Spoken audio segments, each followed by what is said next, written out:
అది 1873 సంవత్సరం.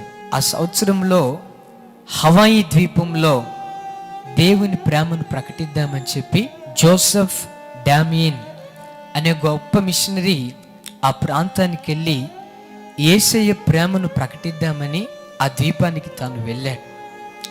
ఆ ద్వీపం అంతా కుష్ఠరోగులతో నిండుకొని ఉంది, ఈ సేవకుడు తప్ప. సరే, ఈ కుష్ఠరోగులకైనా దేవుని సువార్తను ప్రకటిద్దాము, ఆయన ప్రేమను తెలియచేద్దామని చెప్పి 1873 సంవత్సరంలో ఆ ద్వీపానికి వెళ్ళాడు. యేసయ్యను గూర్చి 4 మాటలు చెప్పాడు, ఆయన ప్రేమను ప్రకటించాడు. ఎవ్వరూ మారలేదు.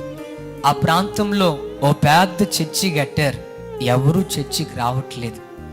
తను అట్లా కష్టపడుతూ సుమారు 12 సంవత్సరాలు ఆ ప్రజలకు సేవ చేశాడు.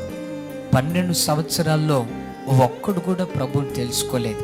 తను నేర్చుకుంటూ, అయ్యో, బెల్జియం దేశం నుంచి దేవుని సువార్తను ప్రకటిద్దామని వచ్చా కదా, ఏంటి నా బ్రతుకు, ఒక్క ఆత్మను కూడా నేను రక్షించలేకపోతున్నానే.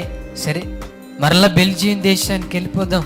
ఓడెక్కి బెల్జియం దేశానికి తాను ప్రయాణమైతూ ఆ ఓడలో కూర్చొని పిచ్చోడు ఏడ్చినట్లుగా ఏడుస్తున్నాడు.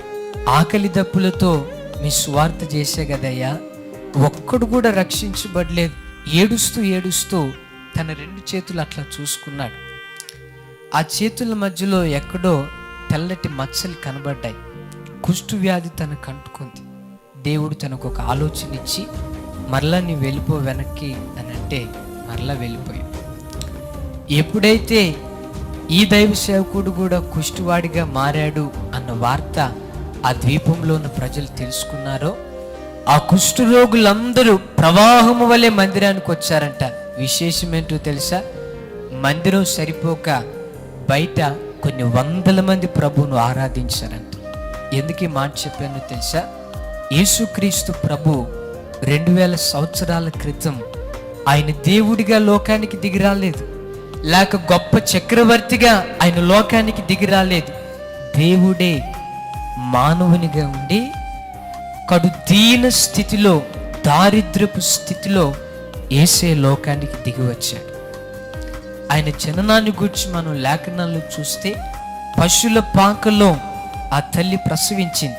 ఆయన రాజు ఎందుకు అంత దీన స్థితికి తన్ను తాను అప్పగించుకున్నాడో తెలుసా? వాక్యం వింటున్న మనందరము ప్రభు యొద్దకు చేరాలని. అందుకు ప్రభువును మనం ఆరాధించాలి.